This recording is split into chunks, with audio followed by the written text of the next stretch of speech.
ભાવનગરમાં અશાંત ધારા મુદ્દે પોલીસ ફરિયાદ, દસ્તાવેજ વગર મિલકત બારોબાર વેચવાનો આરોપ। મામલતદારે ઘોઘા રોડ પોલીસ સ્ટેશનમાં ફરિયાદ નોંધાવી। અશાંત ધારો લાગુ હોવા છતાં મંજૂરી વગર વેચી હતી મિલકત।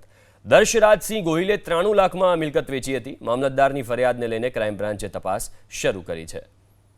તો ભાવનગરમાં અશાંત ધારા મુદ્દે પોલીસ ફરિયાદ નોંધવામાં આવી છે। દસ્તાવેજ વગર મિલકત બારોબાર વેચવાનો આરોપ લાગ્યો છે। મામલતદારે ઘોઘા રોડ પોલીસ સ્ટેશનમાં ફરિયાદ નોંધાવી। અશાંત ધારો લાગુ હોવા છતાં મંજૂરી વગર વેચી હતી મિલકત। ભાવનગરમાં અશાંત ધારા મુદ્દે પોલીસ ફરિયાદ, દસ્તાવેજ વગર મિલકત બારોબાર વેચવાનો આરોપ।